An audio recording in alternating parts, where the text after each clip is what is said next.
you. It doesn't look just nice. It is nice. Thank you very much. That's really, oh wow, I feel so beautiful this morning. Yeah, I look like a hostess. Oh, I look like, oh wow, that's cool. Good morning, dearest viewers. It's Uzom Sekechukwu here, and we're back for the midweek edition of Morning Spring here on Western Spring Television, where we give you the news as it is. So stay tuned for loads of information packed up that will be unveiling during the course of the program. Right, and the next thing to do is for us to head straight to the front pages of major dailies in the nation today, as we usually do. But before that, you know, some situations happened yesterday, and there was this case of a particular student from Nnamdi Azikiwe University who, you know, you already know what I'm saying. Who went into a fight with her lecturer. Like a lecturer. Yeah, a lecturer. Of the school. And, you know, there are many narratives on the social media page. But then, according to the video, the young lady was making a video. On TikTok. And, you know, the lecturer was passing, tapped her, and like, please excuse me. Please excuse me. And that was what happened. The whole thing degenerated into tearing of clothes. Like, that was extreme. And, you know, allegations of slap here and there, and harassment and all of those things, clutching of face, and biting, multiple allegation of biting, you know, when someone is not Luis Suarez, you know. And now, the two camps, you know, quickly wrote something in different platforms to say this outside of the story. Yeah. The lady alleged that she was making a video, and the lecturer hit her. That was the language she used, a hitter. And what we saw in that video does that look like hitting? It cannot even be. The lecturer, I'll come back to the lecturer part. The lady said she was hit, and then she had to, you know, turn to see who it was. And that at that point, the lecturer came back to say, give me your phone. And I wasn't going to give you my phone. And according to her, the lecturer held her inappropriately, you know, by her chest and all of those things. And so when they were fighting, the phone dropped and broke, and the phone got broken and all of those things. And while she was still struggling for her dignity, according to her, then, you know, some students of the lecturer, theater art students, you know, charged towards her with weapons, according to her. Oh my goodness. Yeah, that was the language she used. And then the security had to come and whisk her away, and that she didn't mean all of that to happen. She was just trying to defend herself. It was self-defense, and but she's sorry, and she hopes that situation can be managed amicably. And one will say, really, from you. Oh, God. But then, you know what they say, you don't just hear a narrative. The lecturer came and said, he was passing out to tell her, can I, excuse me? And he moved, and then he heard from the students, who do you think you are? Who do you think you are? Yeah. And then he came back to say, is this guy one of my students? And he told her to delete the video. By the way, the first thing, why the girl said that she was hit, the lecturer said he slightly tapped her. That was what he said. We saw it. We all saw it on the video. And, you know, a quick one, I'm heading somewhere, quick. And then the lecturer said, he told her, delete whatever video you've made of me. And the lady wasn't cooperating, so he held her to say you are not going to escape, and all of those things. And the lady, you know, beat her multiple times, and then charged at him, tore his clothes. We could see the tore clothes. And, you know, in that video that we've seen so far, you could see the lady still charging, like violent and angry, and that was what happened. And the man said he was so much amazed about what, and then all of those things. Now, trust people to pick sides in all of these things. You know, but one thing that most persons will say is, you don't slap your lecturer. You for whatever reasons you think you have, in as much. My goodness. And the lady that said that the lecturer tore her clothes, we could see her still. Yeah. Your clothes was roughened up, but you know, because you are involved in a fisticuff, but not like the whole thing was torn. Like the lecturer's clothes was torn, and you could see his underwear, and the man was just looking. You know, some person said, "Oh," and you expect that sometimes people will say, "Maybe there is something going on between them." It's an easy conclusion. That was another thing I thought about to say. Some will say, "Oh, it's harassment against the women folk and all of those things," and you know, some will say it's silly what you have just said, especially trying to sexualize the matter. That there was nothing sexual about in that particular video, at least. But then the fact that you raised your hands allegedly and hit your lecturer just because you said he held you by your bosoms and all of those things, you know, it's. But I saw a statement earlier today that the university has released a statement that they are going to investigate the matter. You know, they can't just, and is expected as well, the university to release, because they are trending for the wrong reasons. Of course. Just because a student and a lecturer had a go at each other, which was, albeit needless, by the way. Needless. You are making a video, and then you are tapped. Or you are hit. But that thing in that video doesn't look like hitting. You know, there are some things that is not even hitting at all. There are some things that happen, and then you feel like, oh, this man shouldn't have done this. Yes. Just let it go. There was no reason for that thing to happen. I mean, and but then it's our world against the lecturer's word, so that it doesn't look like we are picking a side here. But you hit your lecturer. We're not picking sides, but it's just going to be that we are actually stating the obvious or the fact. At least with what we could see. Yes, now she's claiming that the lecturer held her by her bosom, which we can't actually see. There's no video to that. But we could see where the lecturer actually said, "Please excuse me." We could see that. Now, for whatever reason. And even after she was still being held, you could see her charging towards him. For whatever reason, even if you had something against this lecturer, or he did hit you, that's not the best approach. Would she slap her father? If her father should hit her? Well, the lecturer is not her father. Of course, he's not her father. It means, I don't want to toe it down to this part, but some persons, you know, when you go to the public school, you see a lot. Some persons say she doesn't have home training, and truly it boils down to that. It looks like that. If you do have respect for people, ordinarily, even your classmates, I can't even slap my classmates. Like, thinking about it. And you know, some will say, while you were making that video, and the lecturer said, "Please excuse me." You know, other persons with some calmness will have said, "Oh, I'm sorry." Sorry, sir. Exactly. You continue with your video. Seeing the lecturer coming, you should have moved. In that video, you could see the reaction of the lady. There was something she said, like, something unsavory. Yes. Towards the man, like, "See this man, no." If you see tap me.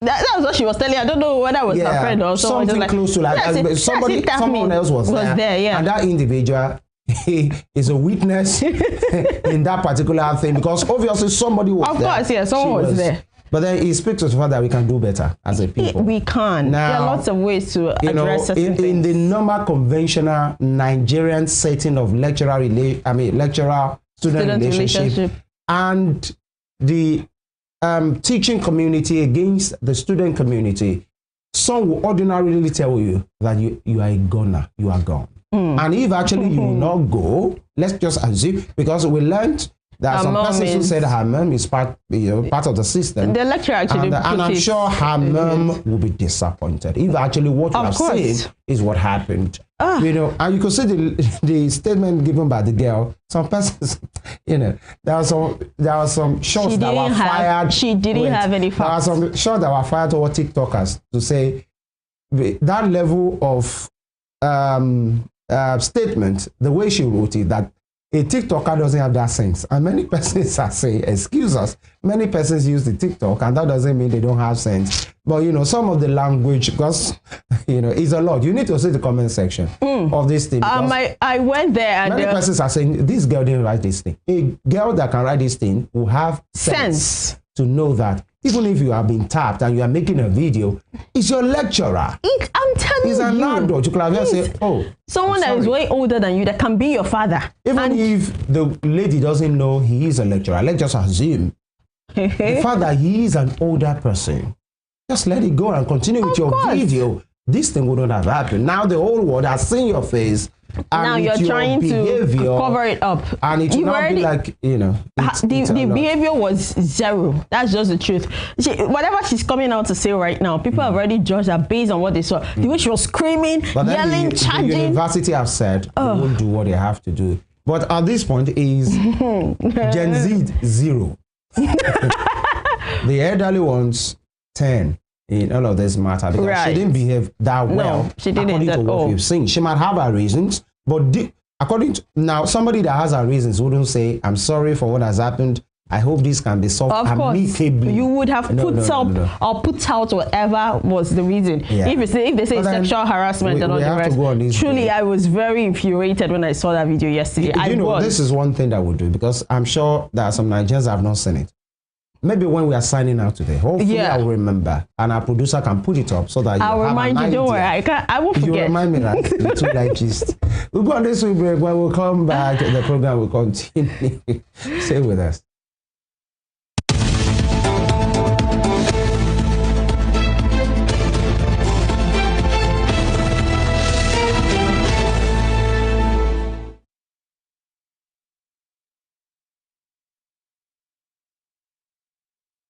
All right, thank you for joining us again. Now we'll head straight to newspaper segment today. I will be starting with The Guardian. The Guardian newspaper.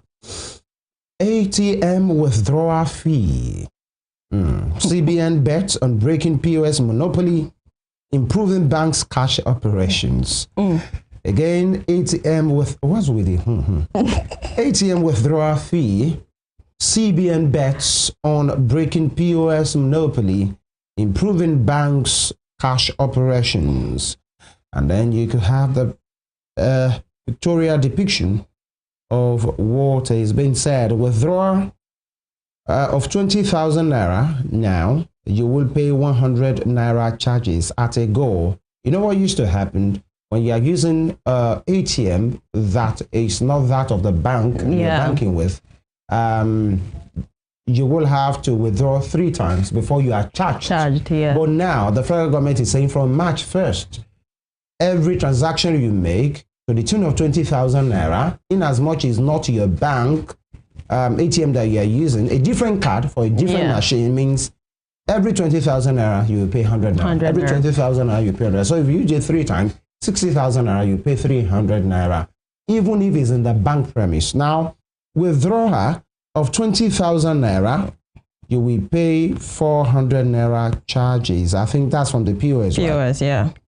Now, but there's another caveat to that, angle rather to that, that if you are using that same ATM card outside the bank, you know, there are some ATMs that are in maybe public places and all of those things, at malls and all of those things. If it's Bank A and you are having the ATM card of Bank B, the moment it's outside the banking premises, your Bank A or your Bank B card, you are using in the Bank A ATM outside the bank, you will pay 450 naira. 450 naira. That's what it means. And you could see the people there queuing up to do their business. But then the question many Nigerians have been asking since yesterday, in which I want to toe the line, is the government of the day. You know, they gave their reasons to say in this particular place now they're talking about breaking the POS monopoly. But there was an issue. There was a situation that made the POS business popular. Of course. It's because you will get to bank, you will not see cash. You won't see cash. It takes you a lot. So people will rather say, okay, let's make do with the POS operators. And that is a source of employment for so many persons. Yeah. Now you say you want to break the monopoly. People will still go to the same bank. They will still have enough cash in their hands.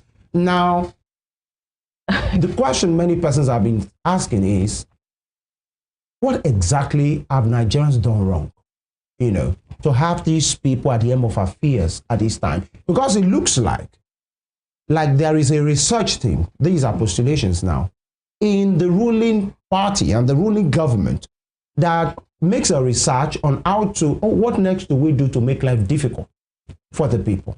It looks like that. Because in the middle of everything Nigerians are going through, every policy that is coming, especially financial policy, is towards the negative. Now, they are still battling with the tariff on the telcos, the issue with the electricity that we don't even have any. You know, in this community, we live close to one another, to each other. Now, in the last 3-4 days, we are not sure that we've had 10 hours of light. You are not sure, actually. We have not heard. We haven't, obviously. We have not had. Now, in the middle of all those things that Nigerians are going through, we are still having this policy of 20,000 naira, you pay 100 naira. 20,000 naira, you pay. Something that used to take you 3 transactions before. Now, when you use that ATM outside of the bank premises, you pay 450 naira per transaction if you are withdrawing 20,000 naira. And they are saying this because they want maintenance, they want the machines to be working properly, and it's towards the enhancement of a seamless transaction. How is that breaking the monopoly of the POS guys? Because what it is necessarily saying is that whatever you can get from the POS is the same thing you get at the bank. No, and it's not by making it cheaper. Right. Now, Nigerians ordinarily, people sometimes go through the stress of getting into a vehicle and getting to a bank to make withdrawal because they know they're not going to be charged. Now, you're telling us that if you go to your own bank, you will be charged 100 naira. So if I decide to withdraw 200,000 naira, that means I'm going to pay how much? That means you should not worry. If you are withdrawing 200,000 naira, you're a big woman. No, what they are saying, if you are using your ATM with your bank machine, it's 100 naira for every 20,000. No, it means you are fine. You are fine, in as much you are using it in the bank premises. If your bank is Bank A and you're having the card of Bank A, if you are using it within that bank, you will not be charged anything. But if you're having Bank B and you are using it in Bank A ATM, before you will make 3 transactions before you are debited for using, you know, that particular service. But now, what they are saying is, at every 20K, you will pay 100 naira. No more chance of 3 free transactions. And if you are using it outside of that bank, you will pay 450 naira. How? For what exactly? Oh God, are we talking about maintenance when every time they are charging you federal government electronic levy transfer? There is maintenance fee already. That's what I'm saying. They're always charging for that when you don't even use. Sometimes you just see 200 naira and they charge you for 4 months, and maybe the previous month you were charged already 150. Like it's crazy. They're just out to frustrate us, and it's not healthy at all. The frustration is showing, right? Really, it is. Please don't spoil this beauty this morning. Just keep it calm. You are on an air hostess vibe. Air hostesses are always calm, so please maintain your steeze and composure. All right, moving. It feels like the 2 stories you brought up this morning is just getting me. I'm not the one bringing up. It's just what it is. All right, but then I just will ask. You know, possibly I should do this. What exactly is our offense? And what more are you bringing? You know, you hear the announcement of the government saying we are bringing people out of poverty. No, this is not bringing people out of poverty. You are maintaining poverty and you are dipping people deeper into poverty. Probably. Femi, very soon they might start telling you if you walk on the streets and to a particular kilometer, you're going to pay 100 naira. You wait and see. All right, 2027, El-Rufai warns of APC implosion as Ganduje, Bwala, others differ. It's a lot. It seems Malam El-Rufai has found his, his mood. Right. And the man is firing on all cylinders. He's out and ready. Every day for every issue. And he's grabbing the government of the day by the jugular, especially his party. And by the way, at every move that he makes, he will still say he is a party member. So, and you know, on his X handle, there was this narrative there about the government of the day being southernized, and he and they should not joke with enough. So he's posturing enough versus south thing, because he mentioned the Goodluck Jonathan era and how allegedly he played with enough and they not paid him back. And the government of the day led by President Tinubu should not forget that the North, they are the kingmakers. And I'm sure that's not charitable for the rest, to the rest of the country to say a particular region are the kingmakers. I'm not sure that's charitable to them. But as we will say, what do I know? Moving on. Valentine's Day. NACA urges Nigerians to shun risky behavior. Or they call risky. Shun risky behavior. This is coming from NACA. That's National Agency against, I think, for the control of AIDS or something. And so if that is coming from them, and they are talking about risky behavior, you already know what they are hinting at. Of course. It's just 2 days away, right? Right. Interesting.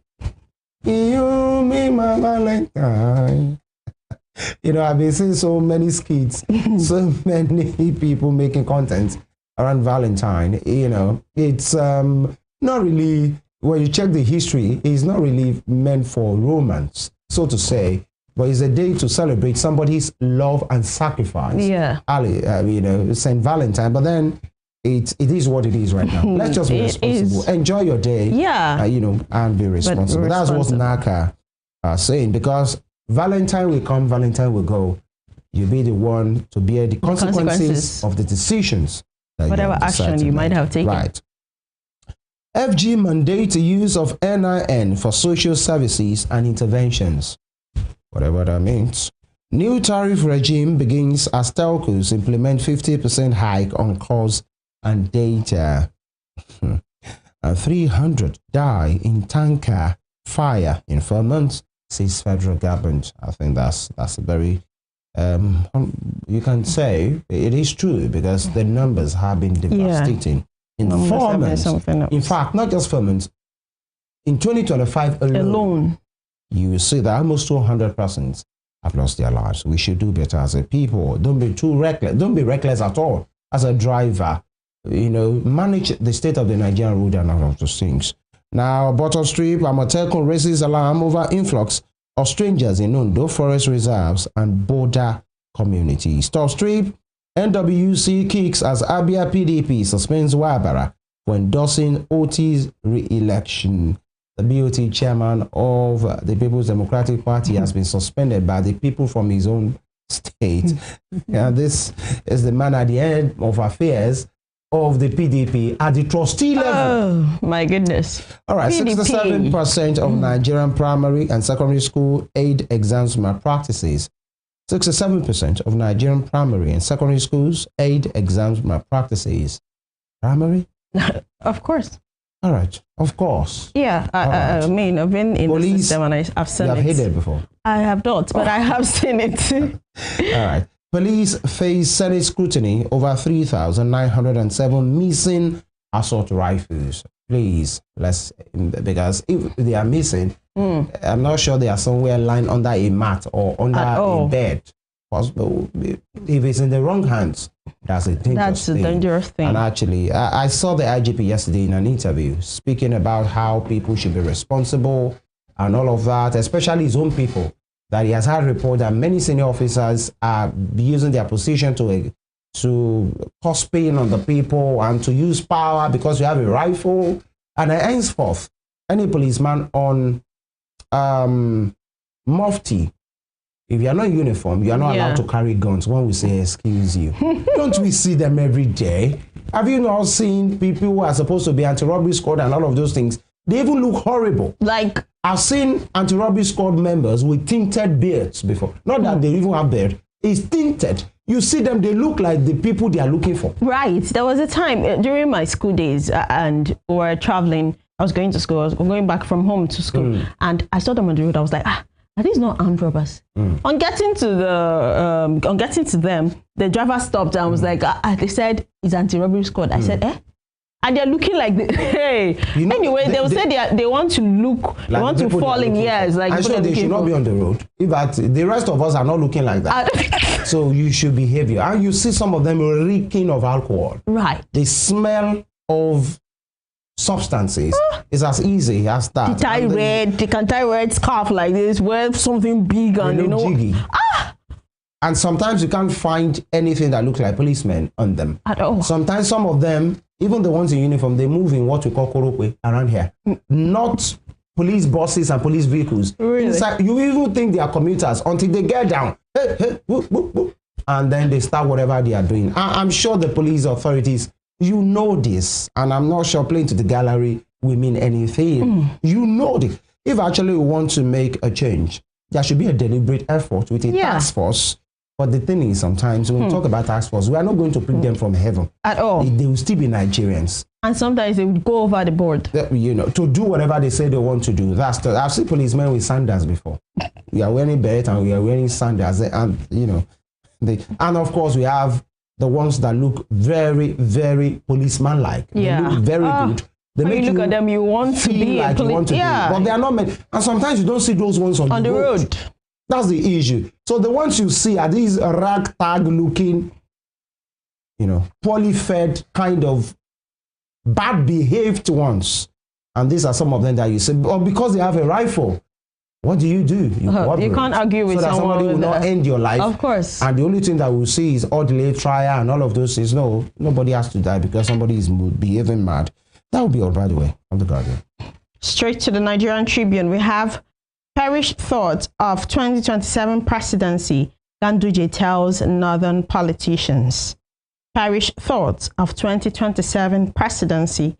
Ganduje tells northern politicians. And the writer that we have says Tinubu will serve 2 terms. Okay. Also, Nigeria ranked 36th most corrupt country globally in 2024. Nigeria ranked 36th most corrupt country globally in 2024. I guess I'm not surprised. But then it is an improvement, actually. We improved from where we were last week. It's a working process. We'll get better. All right. Actually. Baby steps. Yeah, baby steps, you know. Baby step for giant of Africa. It's okay, we are moving. But it's not surprising that the first 2 countries, the least corrupt, you know, are from the Scandinavian countries. I think Denmark first, then Finland, then Singapore. Not even the United States, the UK, the France of this world. And I'm not saying that in a derogatory way, but there are some countries that mind their business. They do their things. When you hear about them, it's either about policy or about business or about education. Those ones you talk about Denmark, you talk about Finland. They are not interested in your business. USA is always busy. I don't understand what you're saying. They're always busy, Please you know. Go ahead. They're always busy right now, just like Nigeria. We're always busy. Okay, we have I won't go on exile despite plans to arrest, detain me, El-Rufai. Okay. This is really getting interesting. It feels like the PDP saga. Now it's El-Rufai versus his own party. Is El-Rufai playing opposition in his party? And one would say that is where opposition parties should latch in. But many of them have been scattered and they are busy. They are also having internal struggles and all the rest. So it's just crazy this period. Anyway, we go on. We have NAFDAC seals Idumota, Ariaria, Onitsha drug markets. NAFDAC seals Idumota, Ariaria, Onitsha drug markets. Okay. Our brothers from the East. And we have a picture there. We have from left, we have Senator representing Kaduna South, Senator Sunday Marshall Khatun, Governor Obasani of Kaduna State, and Vice President Kashim Shettima during the signing and handover of landed property to the federal government by the Economic and Financial Crimes Commission, EFCC, for the takeoff of the Federal University of Applied Sciences, Southern Kaduna, at the Presidential Villa in Abuja on Tuesday. Also, we have federal government committed to reducing food prices through agricultural investments, Information Minister. You know, that is the thing that Nigerians are actually tired of in Nigeria. Right. We are used to hearing federal government is out to reduce poverty through infrastructure development, through, now this one is reduce food prices through agricultural whatever. Yeah, which we're not seeing. Well, we keep hearing these things, keep hearing them, but okay, we'll be hearing about the health sector. But look at what is happening in the health sector. Just yesterday, I saw something in the public space of a doctor that also passed away, saying that he applied for a sick leave and he was denied. Yeah. Now, where are we going from here? We have lots of, we are lagging in a lot of places, and you see our leaders telling us we're working towards alleviating the citizens out of poverty. How? What are the laid down policies that actually actually helping us come out of poverty? Because like you said, it seems like they just sit down and go through this historical search or this search to get things to help put Nigerians through rigorous process of thinking and also going through this suffering mode. That's just the truth.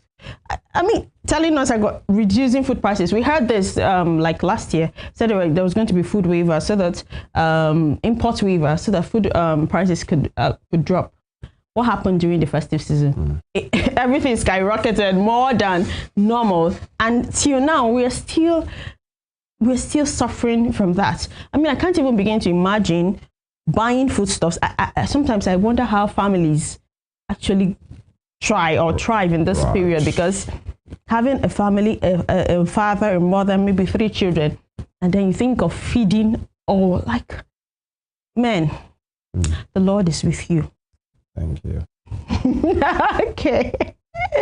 The Lord really help our men this time around, because it's not easy. And to the women out there also working, definitely we are all there too. Yeah. The Lord be with all of us. We have police lost 178,459 firearms as of 2018, Auditor General's report. Okay. Federal government to install 100 billion naira solar mini grid at UCH, Unilag, others. Federal government to install 100 billion naira solar mini grid at UCH, Unilag, others. It will be good if we actually see some good things actually start moving immediately, just like all these policies that have been reeled out to actually, in quotes, frustrate Nigerians, have a date to start up.